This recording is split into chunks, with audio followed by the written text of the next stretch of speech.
Welcome to the Relaunch Your Career podcast. I am your host, Leah Lambert, career and interview coach and founder of Relaunch Me, where we help you find the work that you were meant to do.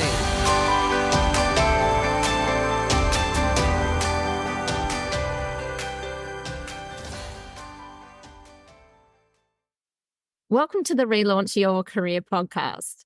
Today, I am very excited to interview Fiona Harris, a multifaceted talent in the Australian entertainment industry. Fiona is known for her extensive work in television, comedy, theatre and writing. Her television credits include roles in popular Australian series such as The Beautiful Lie, Upright, and one of my absolute favourites, Offspring. In 2019, she co-created, co-wrote and co-produced the award-winning comedy web series The Drop-Off, which later aired as a telemovie on Channel 9. She's also penned 19 books over the last decade, including adult fiction novels, children's series and memoirs. Her most notable works include The Drop-Off and The Pickup, Sam Kerr's junior fiction series Kicking Goals, and the memoir of Holocaust survivor Abram Goldberg, The Strength of Hope. She's also contributed to the Trolls series for DreamWorks and co-authored The Super Moopers with Sally Rippon. She's a regular guest on ABC's 774's Drive program, a workshop facilitator and a corporate host, and currently working on several new writing projects, developing 2 television shows and launching a creative business with her husband, also a well-known actor and writer, McLeish. Welcome to the podcast, Fiona. Anything you can't do? Many things I can't do, but yes, that was exhausting listening to that. It's very impressive. And look, as you know, I've wanted to have you on the podcast for a long time. So I'm really glad that we've been able to find the time to do it. I'm really curious, regarding your very successful and colourful creative career. Did you ever consider anything but a creative career? Look, well, obviously, as any creative knows, there are times during your career where you think, I need to do something else, because, there are jobs of few and far between, and there are those periods of no work. So you think, oh my God, I need to do something else. But no, I don't remember wanting to ever do anything else. From my earliest memory, like my nana introduced me to Shirley Temple and Katharine Hepburn films when I was very little, and my mum used to buy me a lot of books, and I got obsessed with Enid Blyton. And so from my earliest memory, those books and movies sparked something in me, and I just knew that was what I wanted to do, was act and write. I had no idea how to do it, because I grew up in the western suburbs of Melbourne, Altona North, very working class, lots of passion for footy and cricket, but no passion for the arts. And I was the kid who was always writing shows, putting them on in the lounge room, roping everyone around me into being in them. I was very annoying and bossy. And I also made books. I loved writing stories that were just complete rip-offs from Enid Blyton, mainly the famous 5. And made, a cover with cardboard and stapled them and did illustrations even though I couldn't draw. And this behaviour was considered very weird in my family, because the most creative anyone got was making a footy banner for the local club to run through. That was basically it when it came to creativity. So I don't know where I came from, and neither did they. But yeah, it's just for as long as I can remember, this is what I've always wanted to do. And like school teachers and friends and family, did people try and talk you out of pursuing a creative career? Yeah, look, there was no support for it at school. I remember seeing a counsellor when you get to year 12, and we had the chat with the career, whatever they were called then. And when I said I wanted to be an actor and a writer, there was a bit of a, well, we know that's not realistic, so what else do you want to do? So I guess the only other thing I might have wanted to do if I'd gone to uni was journalism or something like that. I remember thinking about that at one point. But no, I just and then when I got to my 20s and, I was still waitressing and having all these meetings and, developing ideas for TV shows and doing lots of really bad amateur theatre plays, I had a lot of people around me saying, okay, so when are you going to give this up and get a real job? Family, boyfriends, friends, that was said to me on a regular basis, in my 20s especially, I think, because they thought, all right, you've given it a crack. It's not happening. That's it.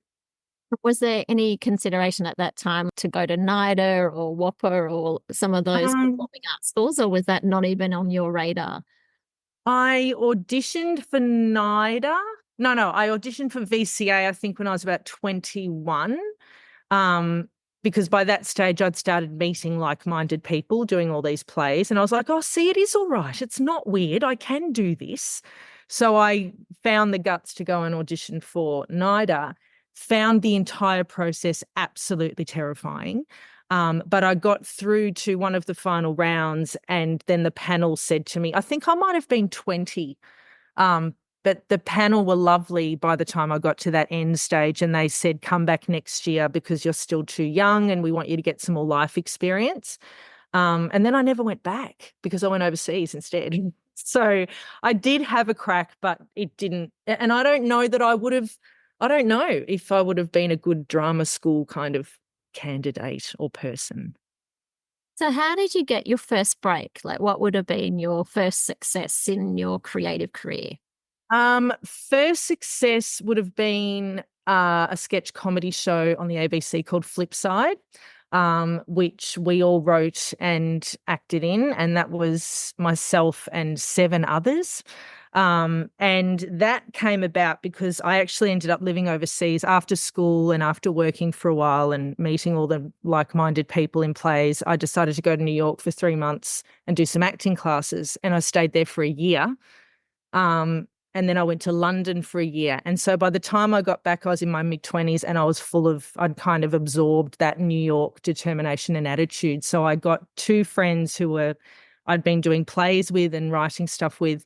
And we just started writing. We made a decision to write every week a bunch of sketches. So we gave ourselves a target. We were going to write, 10 sketches a week every week.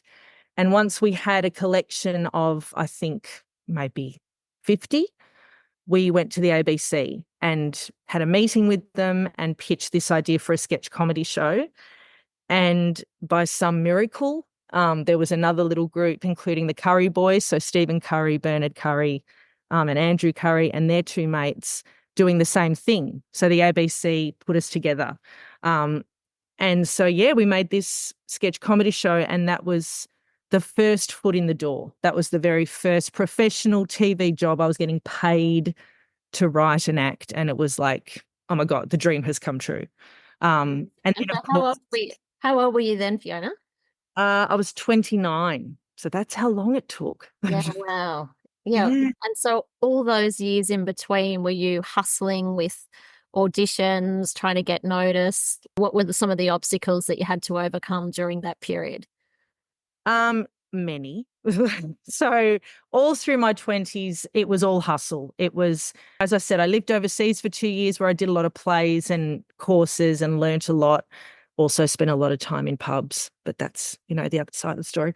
And then came home and was waitressing, bartending, doing all the jobs that we do as actors and writers, while doing plays. But the difference was I'd started writing them, I was also doing plays that I auditioned for, got the odd guest. But the problem, which I found out recently still exists today for young people, is you couldn't get an agent unless you had professional work, but you couldn't get a professional job unless you had an agent. So you're in this it was just bizarre. And it was by some miracle, I got some person I met through a play, was doing a student film, but you just have to kind of go around it. And so through my 20s, it was all about getting an agent, which I did kind of halfway through my 20s, and they were putting me up for jobs and I was auditioning for things. I got a little role in Neighbours, got a little guest role on Blue Heelers. So just the usual kind of stuff for an actor, but nothing that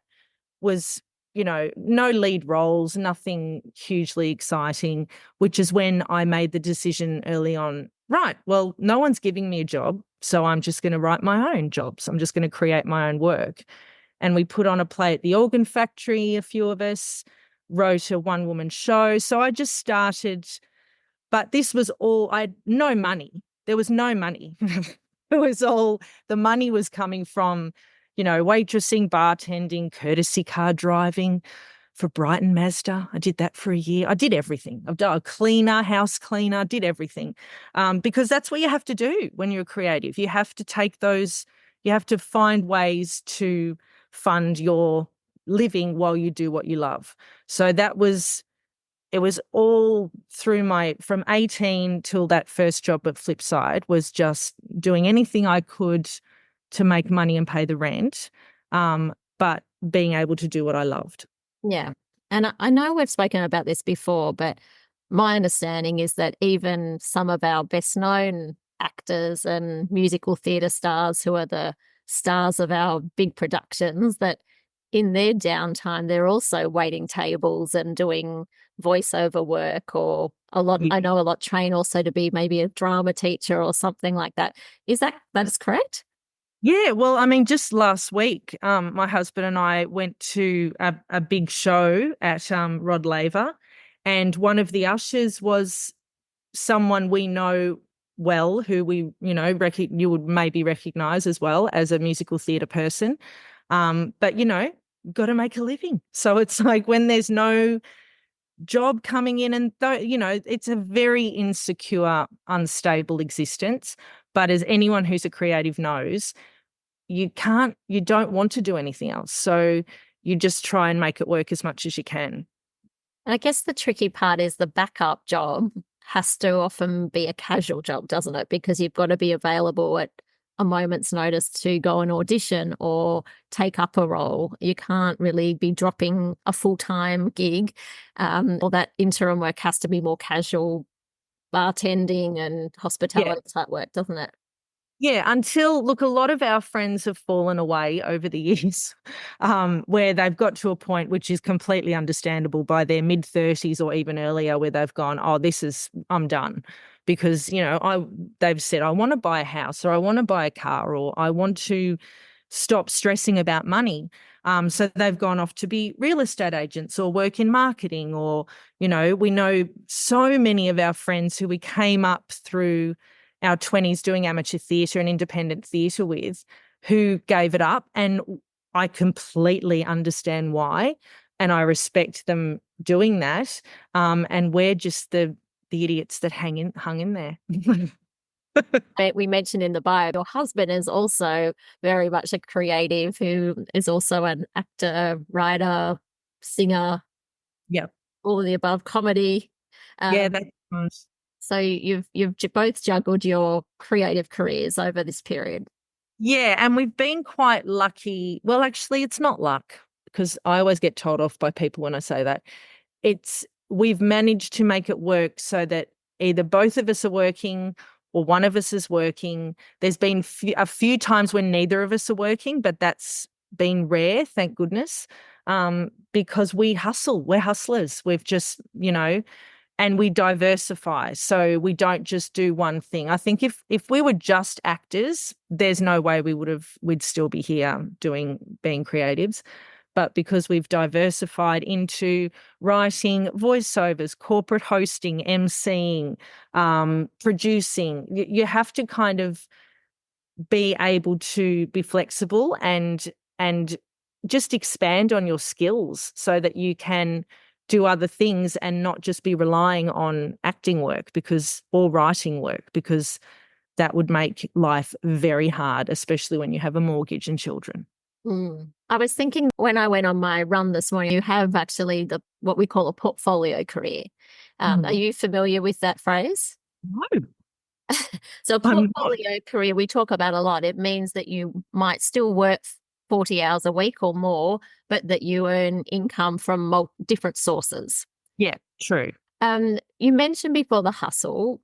Yeah, I know you are more of an extroverted personality, and so is Mike, but not all actors and writers are. A lot are introverts. Yeah. Do you feel that has been an advantage for you and Mike with the hustle and getting in front of people because you are perhaps more extroverted? Well, actually, I feel like when I use the word hustle, I mean, right, sitting down with, pen and notepad or the computer and going, what can we do? Who can we email? What kind of skills do we have that would apply to that? Let's look for this sort of work. So it's more hustle on the ground at home and with each other and brainstorming and reaching out to contacts that we know, as opposed to the glamorous socialite going out to parties and networking with showbiz people. We kind of hate that. So we've never been good at that. I would be happy to go to your opening nights on your behalf if you'd I like. will give you our tickets next time. And don't get me wrong, we don't begrudge. We love going to we love the actual shows and love the theatre and love doing that. But I find that the older I get, the more anxious I get in those environments, at those social gatherings, those big opening night parties. And I'm not good at small talk. I'm really bad at small talk. And so that there's a lot of that goes on at these after parties, and I'm not good at it. So I'd rather not be there. Interesting. I would not have picked that about you, but there you go. There you go. But what you referred to before, when I think of hustle, it's about putting yourself out there and not waiting for the work to come, but thinking, okay, well, who can we reach out to? Who can we approach? And a lot of people are scared of taking that type of action. They sort of apply for things, but don't create opportunities for themselves. Do you feel like that is a really key part of your success? Oh, hugely. I mean, perseverance is the key to this kind of career. You have to, you have to be prepared to be proactive. You have to be prepared to not give up when you've had one, rejection after another, or one failure after another, or that funding body didn't say yes, or you didn't get that acting job. I mean, there's hundreds of stories like that from my own and Mike's lives, because that's part of doing this. So perseverance is just hugely important. And you can't, and I know this might surprise you as well, but I have a thin skin. So it takes a couple of days after one of those rejections, or something didn't happen that you wanted to happen. But then Mike and I have got a bit of a rule with each other where it's like, all right, you're allowed to be a sook for a day. You're allowed to wallow for a day, and then you have to get over it. And I'm very lucky because I do have someone who's a support for me. I don't know that I'd still be doing this if it was just me, because I'd find it very hard to pick myself back up every time something didn't happen. Yeah, you can support each other. Yeah. Yeah. What other key traits do you think someone needs to have a successful career in a creative industry? I think apart from perseverance, you have to work hard. You have to be prepared to work hard. You have to have a good work ethic.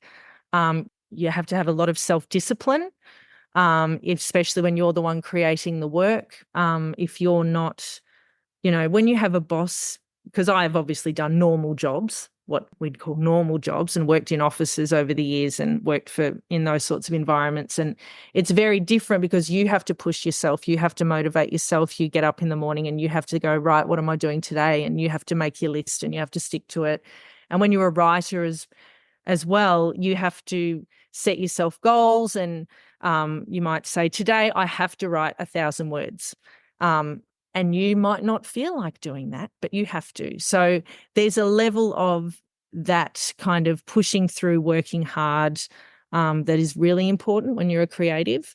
And just, I think for acting, you just have to it's a very different world now to when I was starting out.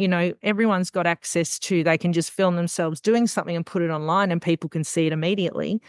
So take advantage of that. Like, I just think actors now, you still want to get those big jobs and the TV jobs and the movies and the theatre jobs, but you can also do your own stuff in between those big jobs and get yourself out there and show people what you can do. So I think it all comes down to kind of working hard and learning your craft and being proactive. What would be your biggest highlights of your career? I would say the biggest highlight was obviously the very first professional TV job, which was Flipside, but the more satisfying was Skithouse, which was after that, because that went for 3 seasons and it kind of launched me much more so than Flipside did as a professional actor and writer.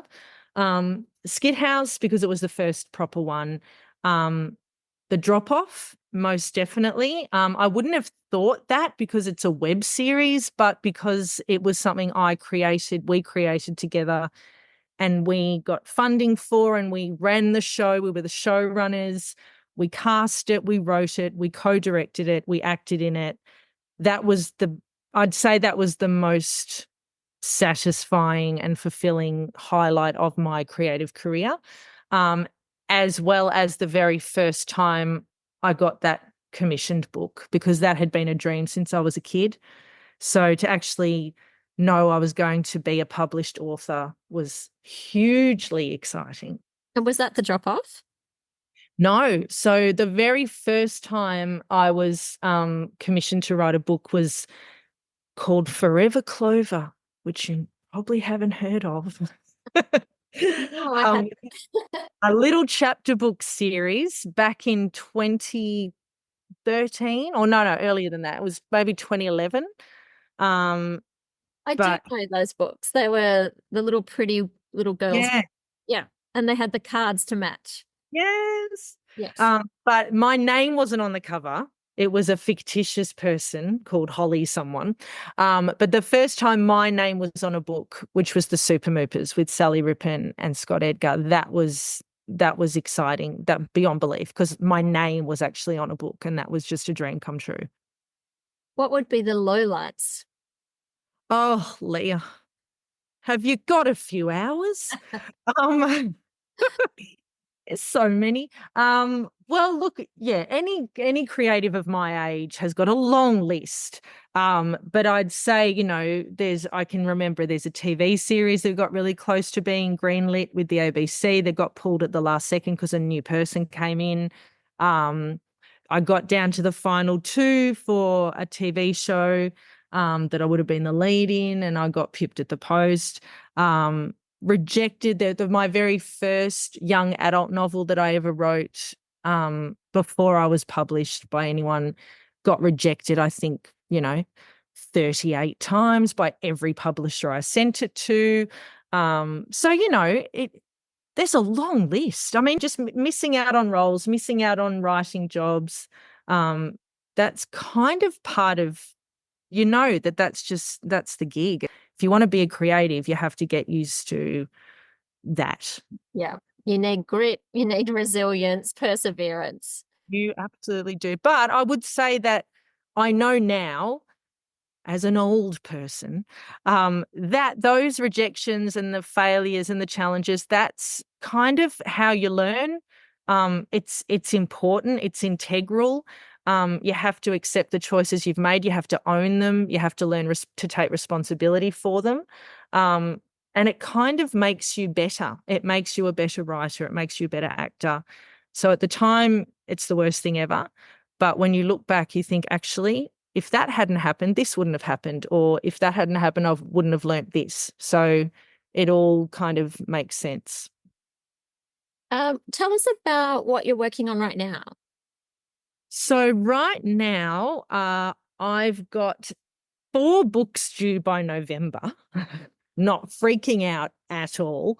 So one is hugely exciting. It's a middle grade fiction novel that I've wanted to write for about 3 years. That is with a firm press that was commissioned earlier this year. So I'm really excited about that.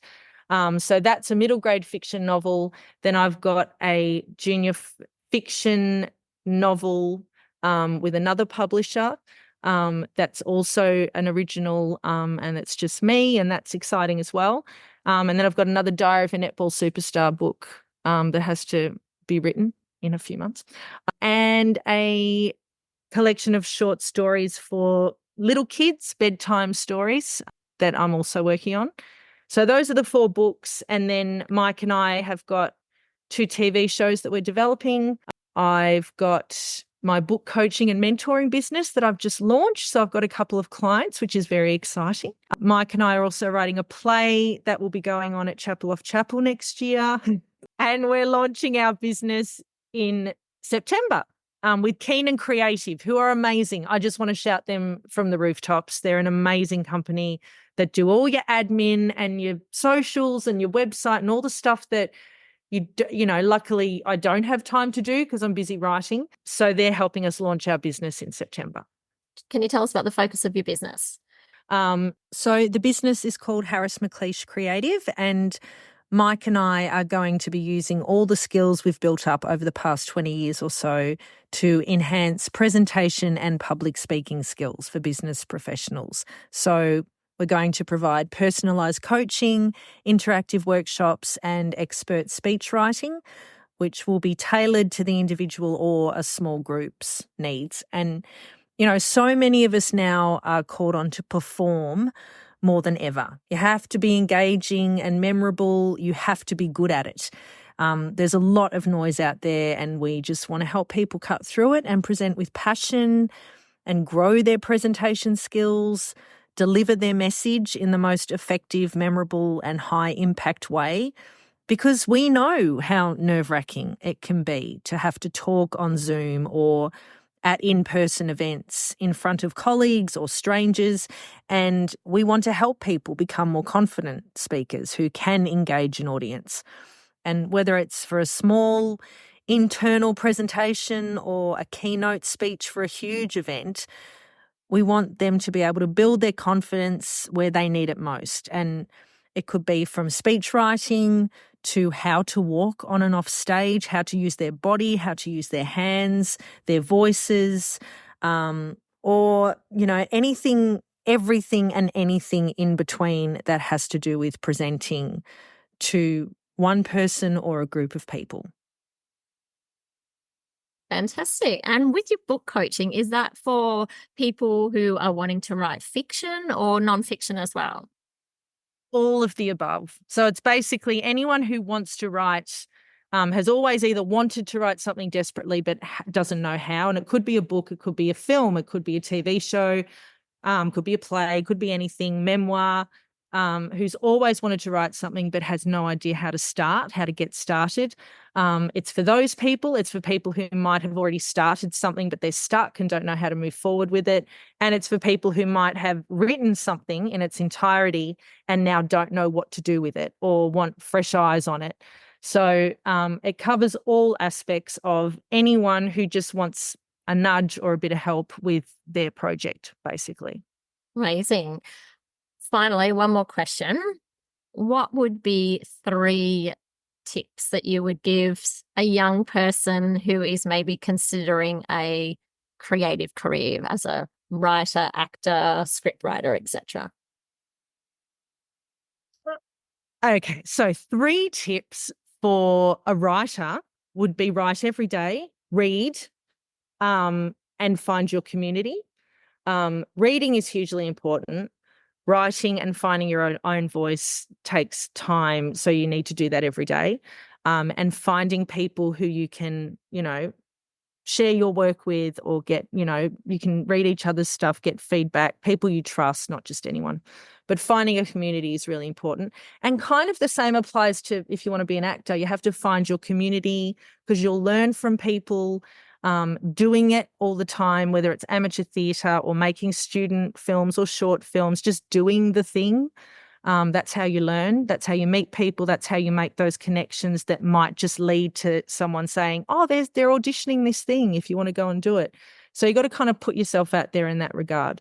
But yeah, I think that was maybe 33. That was great. Thank you so much for sharing your experience and advice. And it's been lots of fun to talk to you today. If anyone would like to work with Fiona, I will put links to everything that we've discussed in the show notes. If you found today's episode useful, please support us by writing a review on your podcast platform of choice. And if you have a career path that you would like to know more about, please also send me an email at leah@relaunchme.com.au. Fiona, thank you so much for taking time out of your writing time today to come on the podcast. Thank you so much for having me. It's been lovely. Thanks, Fiona. Goodbye, everyone. Have a great day.